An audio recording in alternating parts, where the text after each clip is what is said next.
जय मसीह सभी को। शुरू करने से पहले हम धन्यवाद देना चाहते हैं सभी को। पिछले संडे जो कि है ना 5 साल कंप्लीट हो चुका है, उनमें प्रार्थना सभा होते हैं।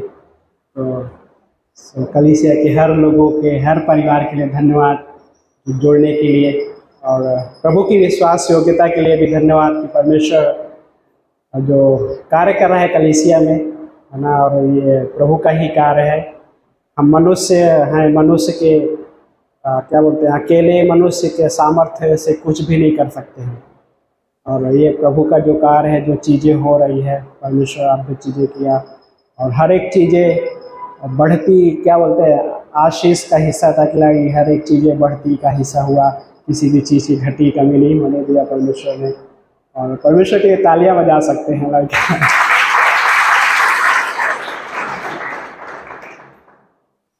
हम और भी आगे ऐसे ही परमेश्वर में आनंद बढ़ाते हुए आनंद करते हुए बढ़ते रहेंगे हम। अंकिता, निकिता, क्या नाम था? निकिता के दादाजी है ना, पापा। इनके लिए तालियां बजा सकते हैं।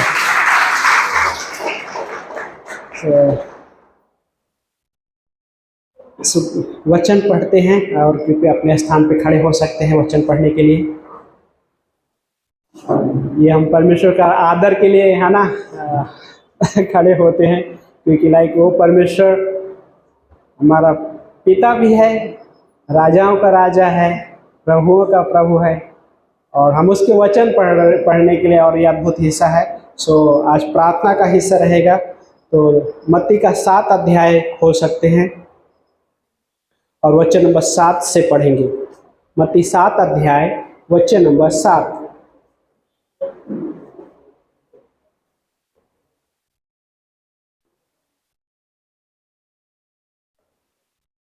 मिल गया आप सभी को? मत्ती का 7 अध्याय वचन नंबर 7वीं पंक्ति से। यहाँ पे लिखा है, मांगो तो तुम्हें दिया जाएगा, ढूंढो तो पाओगे, खटखटाओ तो तुम्हारे लिए खोला जाएगा। हाँ, देन आगे लिखा है, क्योंकि प्रत्येक जो मांगता है, वचन नंबर 8, क्योंकि प्रत्येक जो मांगता है उसे मिलता है, और जो ढूंढता है वो पाता है, और जो खटखटाता है उसके लिए खोला जाएगा। तुम में से ऐसा कौन है जो अपने पुत्र को जब वो रोटी मांगे तो पत्थर देगा, अथवा मछली मांगे तो सांप दे? अतः जब तुम बुरे होकर अपने बच्चों को अच्छी वस्तुएं देना जानते हो, तो तुम्हारा पिता जो स्वर्ग में है अपने मांगने वालों को अच्छी वस्तुएं और अधिक क्यों न देगा। इसलिए जैसा कि तुम चाहते हो कि मनुष्य तुम्हारे साथ करे, तुम भी उनके साथ वैसा ही करो, क्योंकि व्यवस्था और नबी यही सिखाते हैं। प्रार्थना करते। पवित्र परमेश्वर हम धन्यवाद करते प्रभु जी इस दिन के लिए, और प्रभु इस समय जो परमेश्वर आपकी उपस्थिति इस भवन में, परमेश्वर अद्भुत आराधना प्रभु यीशु मसीह, प्रभु इन वचनों के लिए धन्यवाद करते प्रभु। हम मांगते प्रभु आशीषित कीजिए हर किसी को परमेश्वर, इस भवन में आए हुए हर एक व्यक्ति से बातें कीजिए लॉर्ड, और आपके आशीष से भर दीजिए प्रभु। हमारी ये प्रार्थना है लॉर्ड जीसस। सुलेमान ने प्रार्थना किया था प्रभु, भवन जब रेडी हो गया था, उसने घुटने टेका और कहा, परमेश्वर इस भवन की ओर यदि कोई भी मुंह करके प्रार्थना करता है और गिड़गिड़ा कर प्रार्थना करता है, परमेश्वर आप उसके प्रार्थना को उत्तर देना।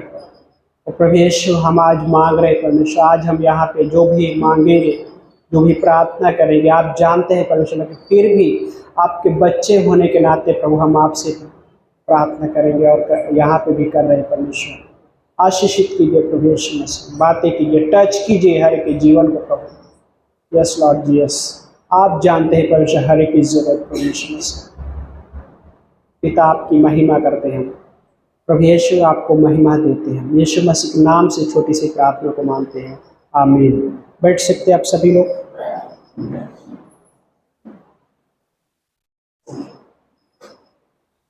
सो ये हिस्सा है ना, हम पहले भी पढ़े रहेंगे और आप भी पढ़े रहेंगे कई बार, है ना, बार बार पढ़े रहेंगे इस हिस्से को।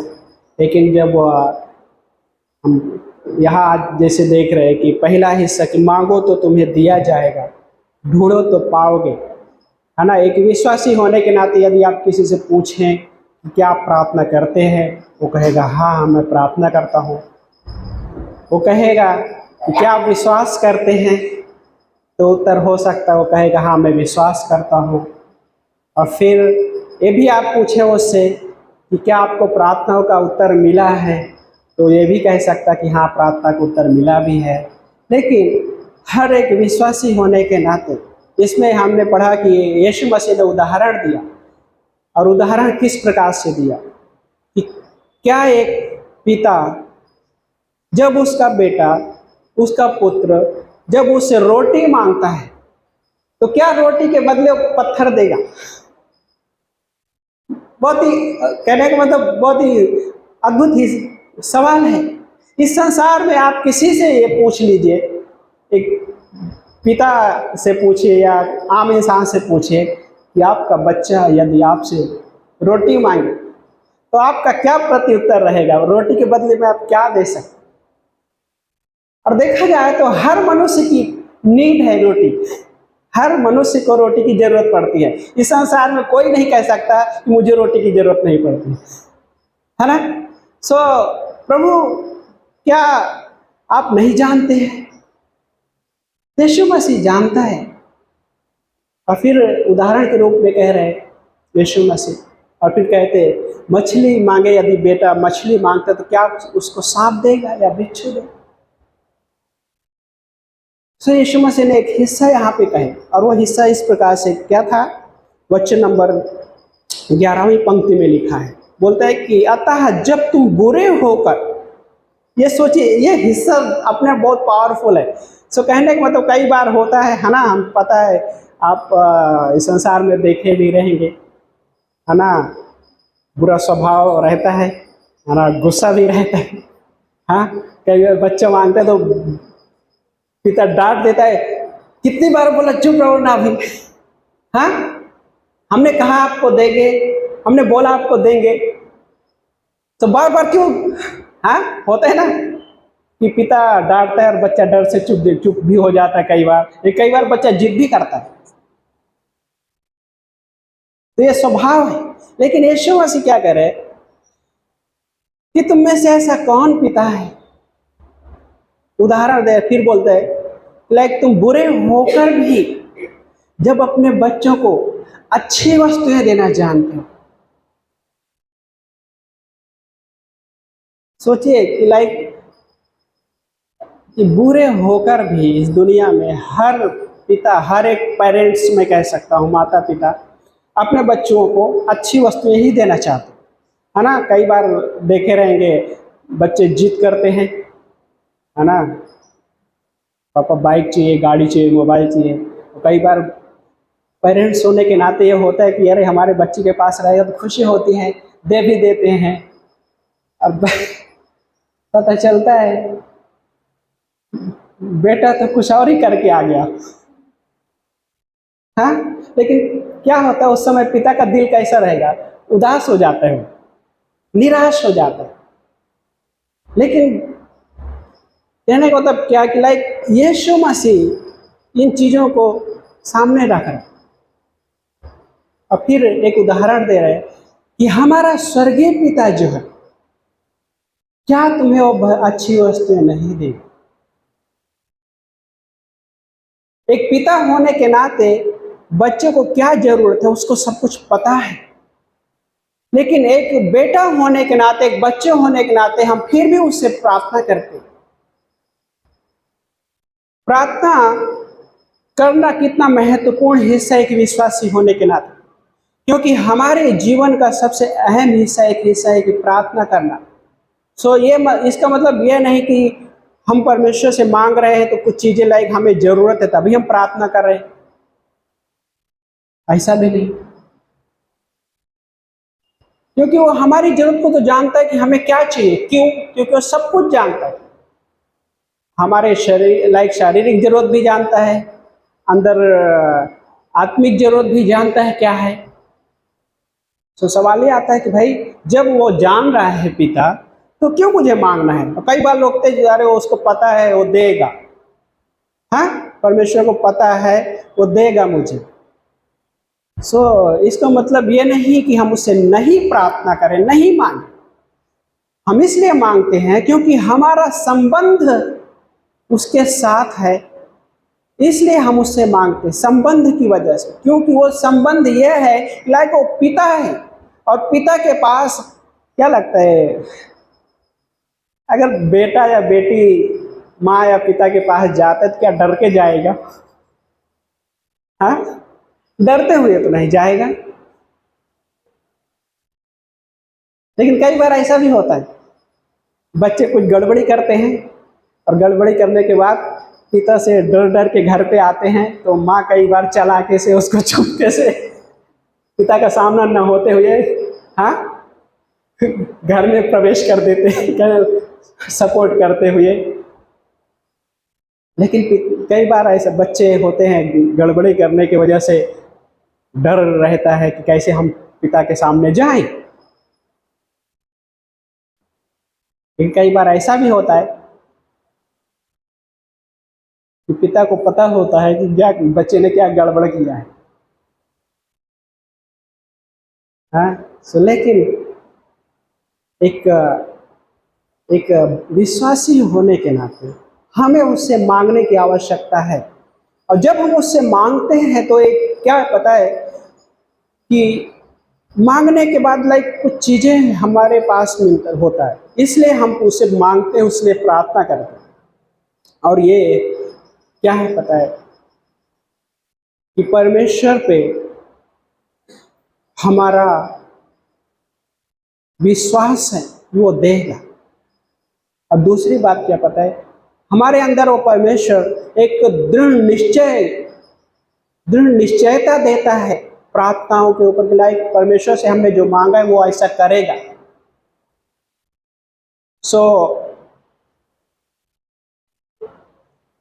क्या बोलते हैं कि जब कई बार हम प्रार्थना मांगते हैं तो उसमें कुछ चीज़ें भी हम देखते हैं, प्रार्थना करते हैं कुछ चीज़ों के लिए परमेश्वर से मांगते हैं तो उसमें कुछ चीज़ें देखना जरूरी होता है कि लाइक जो चीज़ मैं मांग रहा हूँ उसमें परमेश्वर की इच्छा के बारे में क्या सोचता हूँ, उसमें उस पिता की इच्छा के बारे में क्या सोच रहा हूँ कि जो मैं मांग रहा हूँ वो पिता के इच्छा के प्रति है, इच्छा भी है या नहीं है। यस, हमारी ज़रूरत है, लेकिन हम उसको फाइनली पिता आपकी इच्छा क्या है उस पे लेकर आते हैं। और जब उस स्थान पे आते हैं एक विश्वासी होने के नाते, तो परमेश्वर हमारे विश्वास को भी बढ़ाता है। और कई बार हम किसी के लाइक कहने वाला किसी के लिए जब प्रार्थना भी करते हैं, जब प्रार्थना करने के बाद क्या होता है, किसी के लिए आपसे जब प्रार्थना किया, उसको ज़रूरत है कुछ चीज़ें, लेकिन उसको चंगाई की ज़रूरत हो सकता है और अलग अलग प्रकार से चंगाई की आवश्यकता हो सकती है। जब उसके जीवन में परमेश्वर का कार्य होता है, चंगाई मिलती है और भी बहुत सारे प्रश्नों के उत्तर मिलते हैं, तो उसमें क्या होता है पता है, दो चीज़ होता है। और दो चीज़ ये होता है, पहला चीज़ ये होता है कि परमेश्वर को महिमा मिलती है, और दूसरा ये होता है कि परमेश्वर हमारे विश्वास को मजबूत और विश्वास को बढ़ाता है। शिष्यों ने प्रार्थना किया यीशु मसीह से, बोला प्रभु हमारा विश्वास बढ़ाओ। और शिष्यों ने यह भी कहा कि प्रभु हमें प्रार्थना करना सिखाओ। मछुआरे थे बहुत सारे, उन्होंने ये नहीं कहा लाइक है ना, उन्होंने ये नहीं कहा कि प्रभु हमारा बिजनेस बढ़ाना सिखाओ। क्या एक मसीह होने के नाते क्या एक विश्वासी इस तरह से नहीं मांग सकता है? मांग सकता है, लेकिन उसमें फाइनली इस स्थान पे आने की आवश्यकता है उसे कि प्रभु आपकी इच्छा क्या है इसके बारे में। क्या परमेश्वर की इच्छा नहीं है कि उस पे विश्वास करने वालों को परमेश्वर नहीं देगा? वो उसकी इच्छा है।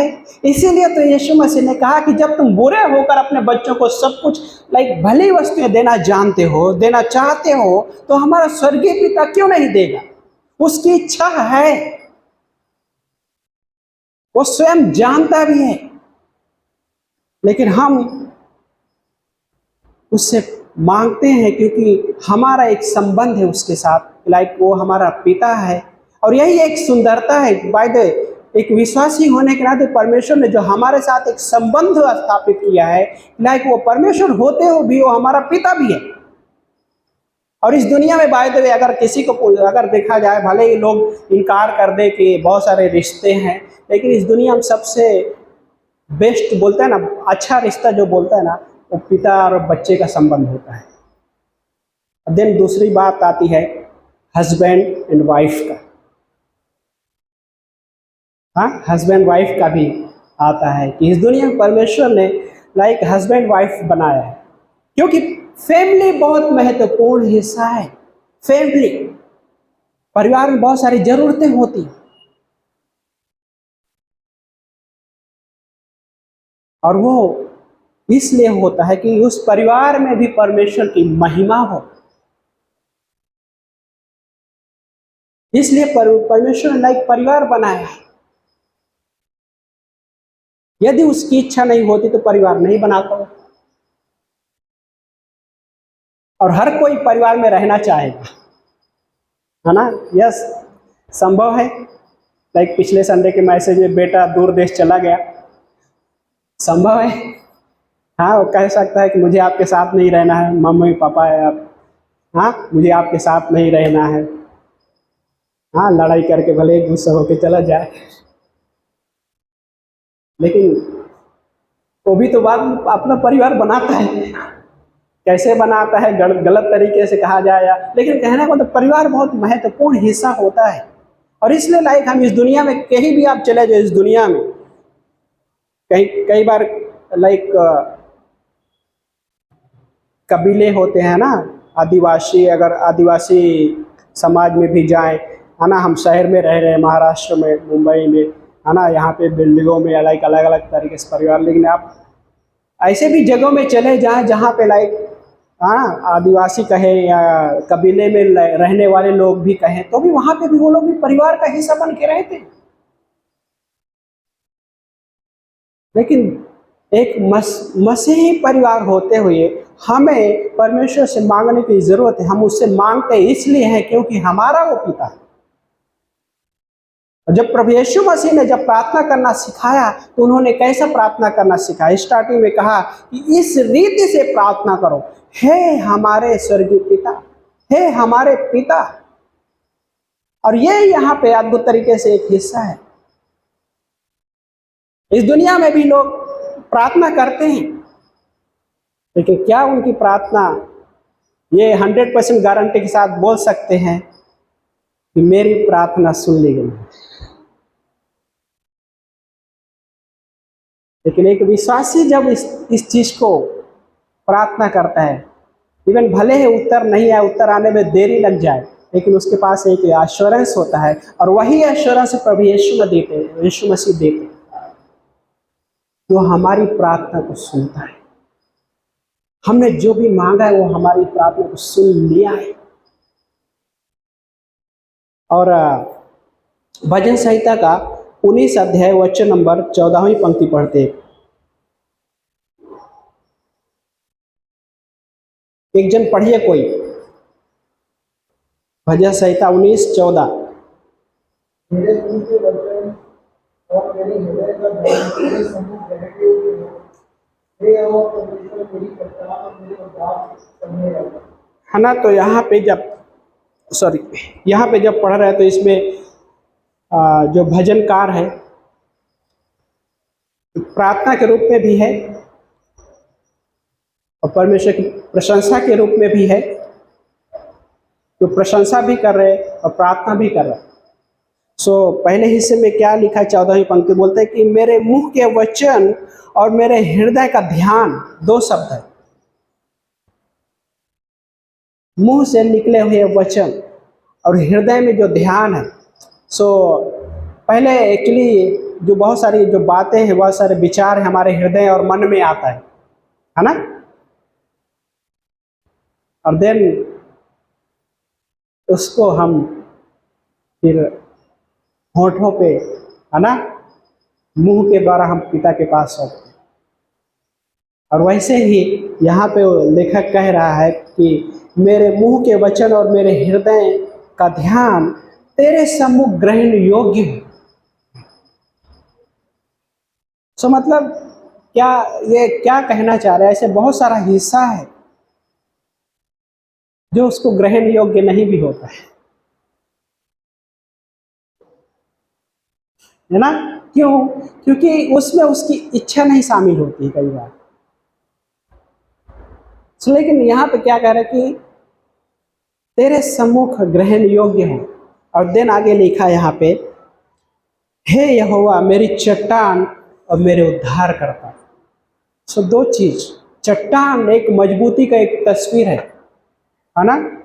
और जरूरत है कि वो चट्टान हमारे जीवन में होना जरूरी है।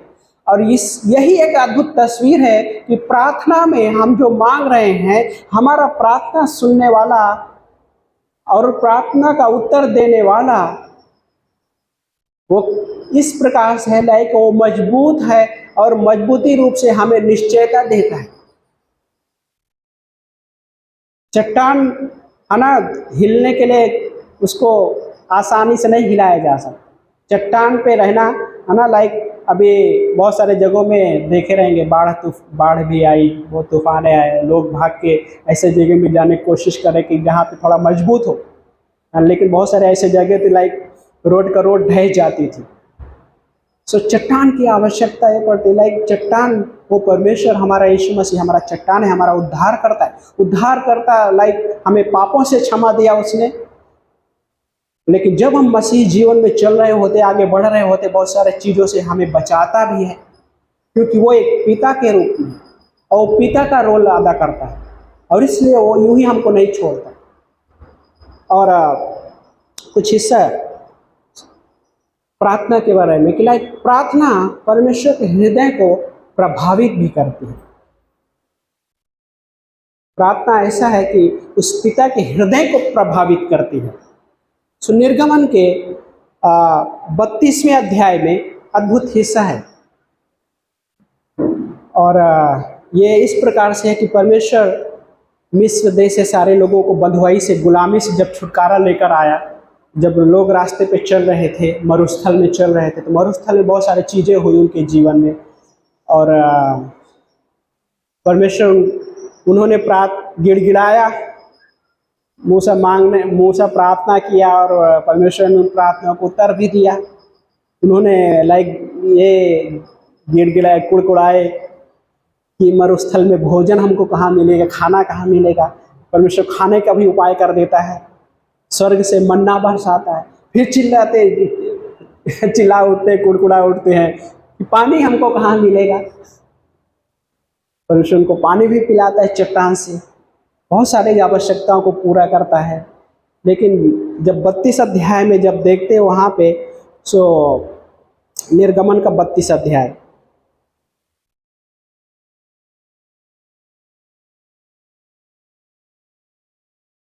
निर्गमन का 32 अध्याय में एक्चुअली क्या किया कि वो लोगों ने, है ना, एक बछड़ा बना लिया था। और बछड़ा बनाने के बाद, सोने का बछड़ा, और उसकी आराधना करने लगे। तो परमेश्वर क्रोधित हुआ। और जब क्रोधित हुआ तो परमेश्वर बोलता है ना, 9वीं पंक्ति में पढ़ते हैं, 32वीं अध्याय का वचन नंबर 9 में लिखा है कि और यहोवा ने मूसा से कहा, मैं इस जाति को देखा है, और देखो यह हठीली जाति है। अब तू मेरे पास से अलग हट जा, जिससे मेरा कोप उन पर भड़के और मैं उन्हें नाश करूं और तुझसे एक बड़ी जाति उत्पन्न करूं। सो गॉड क्रोधित हुआ, पिता, है ना। सवाल उठता है कि परमेश्वर प्रेमी परमेश्वर है, तो प्रेमी परमेश्वर है तो वो क्रोधित क्यों हो सकता है, गुस्सा क्यों, है? यह सवाल आता है। और कई बार ये इसलिए भी होता है, वो अपना उसका वो वो जो पितापन का हृदय है, पिता का एक स्थान होता है ना, महत्व तो होता है। और जब उन चीज़ों के खिलाफ बच्चा करता है कुछ चीज़ें, तो पिता क्रोधित होना उनसे कोई बुरा नहीं। और इस परमेश्वर यहाँ पे क्रोधित होता है और मूसा से बोला कि मैं इस खत्म करने वाला हूँ। लेकिन मूसा ने जब परमेश्वर से प्रार्थना किया, परमेश्वर आपने इनको वहां से निकाल कर लाए, आप तकलीफों से निकाला, मुसीबतों से निकाला, उनकी ज़रूरतें थी, उनकी ज़रूरतों को पूरा किया, और अभी आप उनको नष्ट करने जा रहे हैं। और नष्ट कर देंगे तो दुश्मन क्या कहेगा?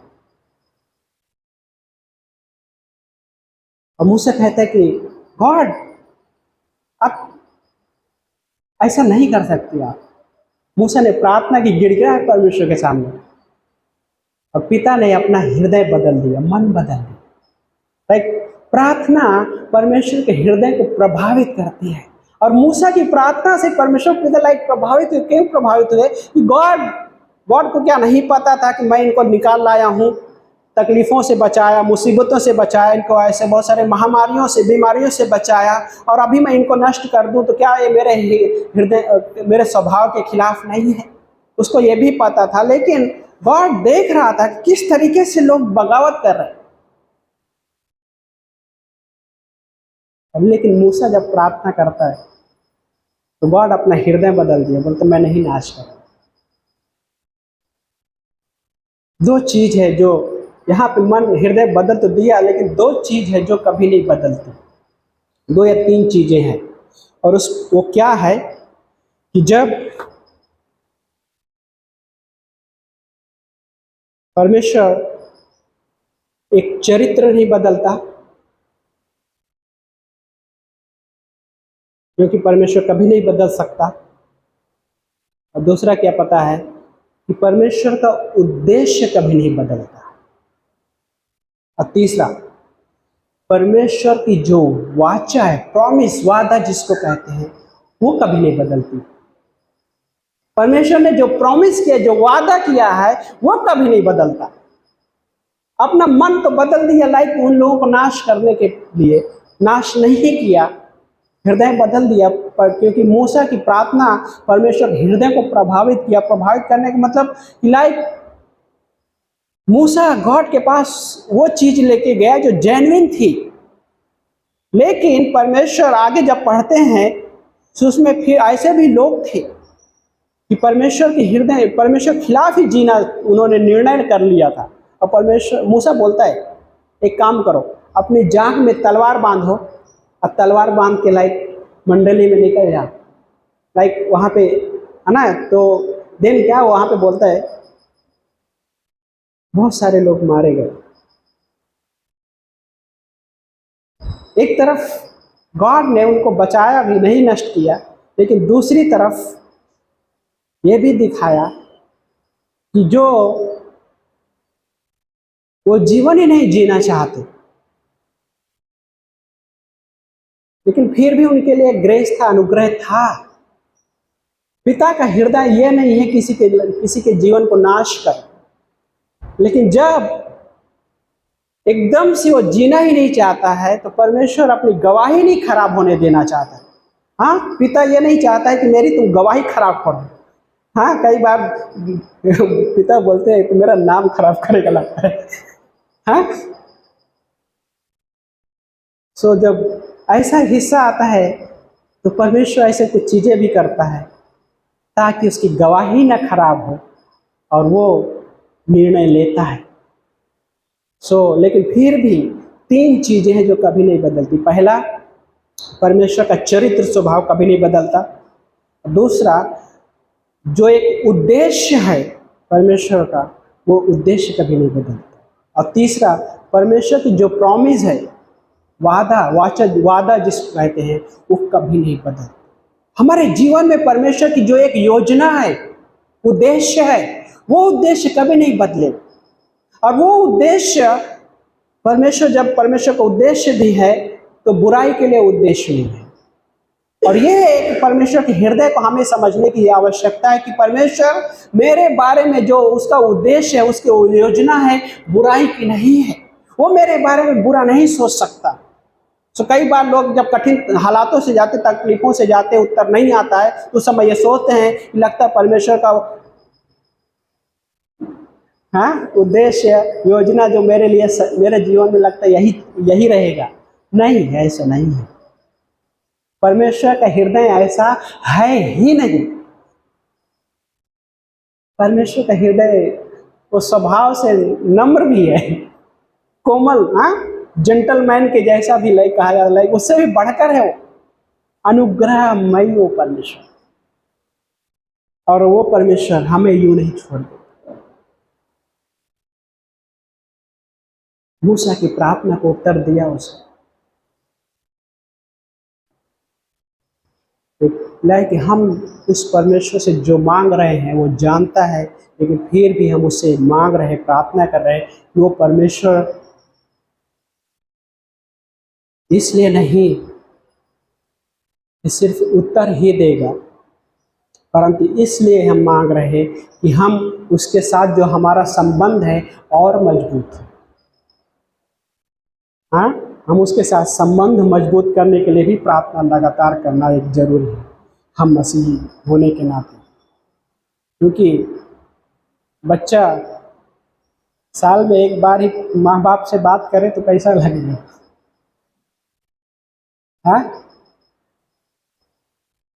पिता के हृदय में एक सवाल आ जाएगा, लगता कुछ तो प्रॉब्लम है। लेकिन पिता का हृदय है कि बच्चा लाइक उससे बात करे, और यही है विश्वासी होने के नाते हमें, लाइक हम जब उससे मांग भी रहे हैं, जब हम उससे प्रार्थना भी कर रहे हैं, तो इसलिए नहीं कि हमको जरूरत है, परंतु इसलिए कि हम उसके साथ संबंध रखना चाहते हैं एक विश्वासी होने के नाते। और यही है एक मसीही जीवन का एक मजबूत हिस्सा कि विश्वासी लाइफ में प्रार्थना बहुत जरूरी हिस्सा है। और हमारा लाइक श्वास के जैसा, लाइक हमारे जीवन में श्वास चल रही है ना, निरंतर प्रार्थना करते रहो, पौलुस कहता है, निरंतर। तो निरंतर का मतलब यह नहीं है कि चलो सब कुछ छोड़ छाड़ के अभी, नहीं, ऐसा नहीं। कहीं भी किसी भी परिस्थिति में उससे मांग सकते हो, उससे प्रार्थना कर सकते हो, और वो परमेश्वर वहां पे भी सुनने के लिए वो तैयार है, वो कान लगाए रहता है वो परमेश्वर, क्योंकि परमेश्वर कभी सोता नहीं है ना। हमने गाना में गाया कि परमेश्वर कभी सोता नहीं है, वो कभी ऊँघता नहीं, मतलब थकता नहीं है वो परमेश्वर। हमारे शब्दों के लिए कान लगाए रहता है, हमारी प्रार्थनाओं की ओर कान लगाए रहता है, कि वो प्रार्थना को सुनने के लिए तत्पर रहता है। वो तत्पर का मतलब समझ पा रहे कैसा? लाइक है ना, कई बार होता है ना, आप कंप्लेन करते हैं ना, ये चीज नहीं हो रही, ठीक है ये तो थोड़ा वेळ ते तो लगता है कि थोड़ा वेळात म्हणजे एक दोन तास गेला, तब तक नहीं, हालत तो बहुत बेकार होने जैसा दिख रहा होता। लेकिन परमेश्वर का कैसा पता है? जिस समय एक विश्वास तो प्रार्थना करता है, परमेश्वर उसी क्षण में सुनता है, और सुनने के बाद वो उत्तर देता है। लेकिन उत्तर कई बार ऐसा होता है, कई बार जल्दी उत्तर मिल जाता है, कई बार समय लग जाता है, और कई बार परमेश्वर उत्तर नहीं भी देता। तो इसका मतलब यह नहीं, जब उत्तर ना आए, इसका मतलब ये नहीं कि कल से सब प्रार्थना करना सब छोड़ देंगे। नहीं, हमें संबंध में उसके साथ मजबूती से बढ़ने की आवश्यकता है। यदि उत्तर नहीं भी आए तो भी, और ये एक, क्योंकि वो एक रिलेशन की वजह से, एक संबंध की वजह से, अगर संबंध नहीं है, ठीक है एक बार मांगा भी, अरे सुनते ही नहीं है, चलो अभी, लेकिन परमेश्वर पिता वैसा नहीं। परमेश्वर सुनता है और वो उत्तर भी देता है। और लास्ट में है ना, सो अब उत्पत्ति के अध्याय में हम कई जगहों में देखते हैं कि 4 अध्याय में शुरुआती में पढ़ते हैं, तो वहाँ पे पहली बार बोलते हैं कि परमेश्वर के लोगों ने प्रार्थना करना शुरुआत किया। लेकिन उसके बाद जब आगे भी देखते हैं, उत्पत्ति के अध्याय में 12 अध्याय में भी देखते हैं, 13 अध्याय में 12:8, 13:4, वहाँ पे अब्राहम एक चीज़ करता है, परमेश्वर के लिए वेदी बनाता है और वहाँ पे परमेश्वर से प्रार्थना करता है। एक मसीह लाइफ में आज के समय में वेदी ऐसा स्थान है, वेदी पे बहुत सारी चीज़ें भस्म हो जाती हैं और बहुत सारी चीज़ें परमेश्वर ग्रहण योग्य होती हैं। यदि वो बहुत सारी प्रार्थनाएं यदि परमेश्वर की इच्छा के अनुसार नहीं है, यदि वो यह ऐसा भी संभव है कि वो मेरे लिए भी नहीं सही है, लेकिन फिर भी हम उस वेदी पे रखते हैं, तो कहने का मतलब उस वेदी पे ऐसी बहुत सारी चीज़ें हैं जो सही भी नहीं होती, तो वेदी होना बहुत जरूरी। लेकिन वेदी इसलिए भी है कि वेदी एक मेरी आराधना की एक तस्वीर है, आराधना की एक जगह है। वेदी इसलिए इम्पोर्टेंट है, महत्व है। अब अब्राहम ने क्या किया, वेदी बनाते और वहाँ पे परमेश्वर से प्रार्थना करते। आराधना और प्रार्थना है ना। वेदी इसलिए भी है कि पुराने नियम में जो भी परमेश्वर को भेंट लेकर जाते थे, जो भी चढ़ावा लेकर जाते थे, सो कहने के मतलब आज वो ज़रूरत नहीं है। आज उस वेदी पे वो क्रूस हमारे लिए, वो प्रभु यीशु मसीह हमारे लिए जो सब कुछ पूरा कर दिया है, वो हमसे आज कुछ मांग नहीं रहा है, लेकिन हम उसके पास, उस क्रूस के पास आकर हम परमेश्वर से मांगते हैं, क्योंकि उसने हमारे लिए सब कुछ पूरा कर दिया है। आज उसके पास सब कुछ है ना। सबसे बेस्ट एग्जाम्पल जॉर्ज मूलर करके एक व्यक्ति परमेश्वर के दास थे, और उनका इस तरह से बोलते हैं कि हजारों अनाथों का पिता, थाउजेंड ऑर्फनेज फादर, बहुत सारे अनाथ बच्चों को उन्होंने अडॉप्ट किया, और मतलब अनाथ बच्चों को लिया जिनके माँ बाप नहीं थे। और ऐसे बहुत सारा समय आया कि बच्चों को नाश्ता के लिए कुछ भी नहीं, कुछ भी, और इतने सारे बच्चे। और ये होता है कि चलो प्रार्थना करेंगे, परमेश्वर उपाय करेगा, और प्रार्थना करते हैं। और जॉर्ज मूलर एक चीज़ बोलते हैं कि परमेश्वर जरूर पूरा करेगा, हम नाश्ता जरूर करेंगे सब मिलके। और सारे लोग मिलके प्रार्थना करते हैं, और प्रार्थना ख़त्म होती है, बाहर से कोई दरवाज़ा खटखटाता है, दरवाज़ा खटखटाता है, और एक व्यक्ति आता है और गाड़ी बोलता है कि साहब जी, हमने सुना यहाँ पे कुछ बच्चे हैं, और कहता है कि मेरी गाड़ी में ब्रेड है और गाड़ी ख़राब हो गई है, और बनने के लिए समय जाएगा, तब तक में ख़राब हो जाएगा ब्रेड, आप इसको इस्तेमाल कर लीजिए। फिर दूध के लिए आवश्यकता हो, दूध के लिए भी प्रार्थना करते हैं, बच्चों को दूध और ब्रेड। एक व्यक्ति आता है, साहब जी मेरी गाड़ी खराब हो गई है और दूध ज़्यादा समय तक गाड़ी में नहीं रख सकता हूँ, ये दूध आप यहाँ पे ले लीजिए। ऐसे चीज़ों को परमेश्वर करता है। प्रार्थना करके जैसे ही प्रार्थना खत्म होती है, वहाँ उत्तर दरवाजे पे खड़ा है। कई बार परमेश्वर ऐसे भी करता है, लेकिन उनका एक हिस्सा था, पता है कि हमारा जो परमेश्वर है छोटा नहीं है। हमारा परमेश्वर ऐसा नहीं है कि वो प्रार्थना को उत्तर नहीं देगा। वो परमेश्वर प्रार्थना को उत्तर देता है और देगा, और वो हमारी जरूरत से ज़्यादा भी देना जानता है। ये उसका हृदय है ना। सो ऐसे उसने जॉर्ज मूलर बहुत ऐसे चीज़ों, कई बार ऐसा, लेकिन क्या बोलते पता है, उन्होंने कभी किसी से मांगा नहीं, किसी इंसान से नहीं मांगा।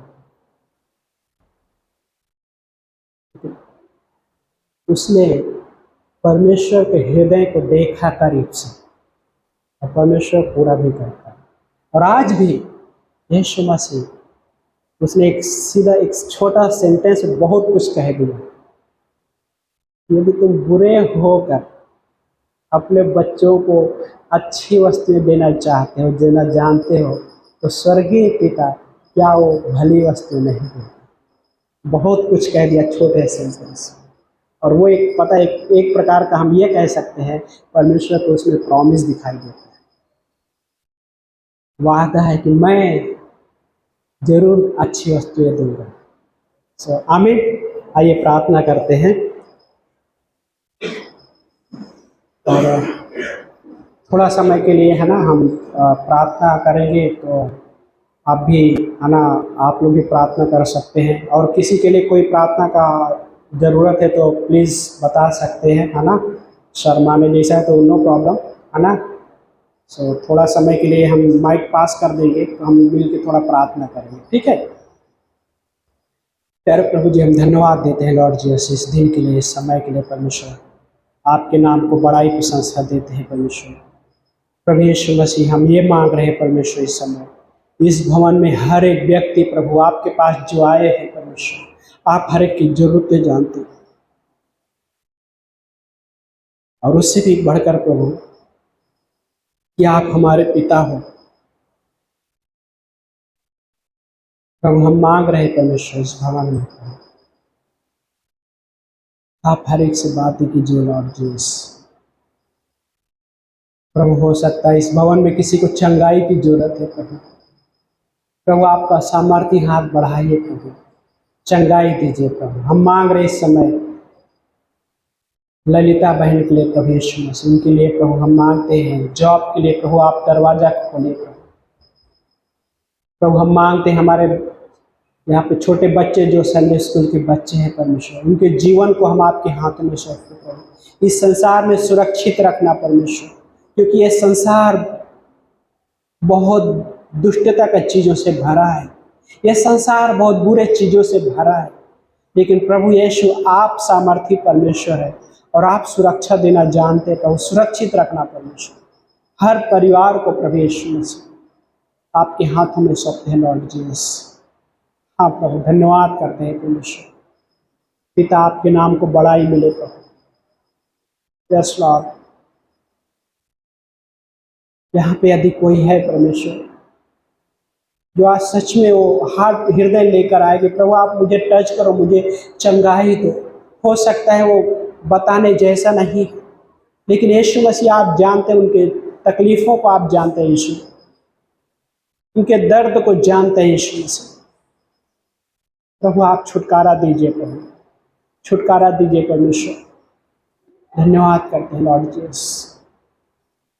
इस समय सबकी आंखें बंद हैं, सबके सर झुके हैं। आपने यीशु मसीह के बारे में इससे पहले सुने हैं या आज पहली बार सुने हैं, लेकिन अभी तक अपना हृदय उसको नहीं सौंपे हैं, आपने उसके नाम में विश्वास नहीं किए हैं। आज ये आपके लिए अद्भुत यीशु मसीह एक इन्विटेशन देना चाहते हैं, निमंत्रण देना चाहते हैं आपको, और वो आपके जीवन में आना चाहते हैं, आपके परिवार में आना चाहते हैं। वो चाहते हैं आपके साथ संगत की बातें करना चाहते हैं। यदि आप चाहते हैं कि आपके वो जीवन में आए, आपके परिवार में आए, तो इस समय अपने हृदय में एक छोटी सी प्रार्थना कीजिए मेरे साथ। आप दोहरा सकते हैं मेरे पीछे और बोल सकते हैं, हे यीशु मसीह, मैं धन्यवाद देता हूँ या धन्यवाद देती हूँ आज के दिन के लिए। प्रभु यीशु, मैं आपके नाम में अपने पापों से क्षमा मांगता हूँ या क्षमा मांगती हूँ। प्रभु यीशु, मैं आपके नाम में विश्वास करता हूँ या विश्वास करती हूँ कि आप मेरे पापों के लिए क्रूस पर बलिदान हुए, कब्र में दफनाए गए और तीसरे दिन जी उठे।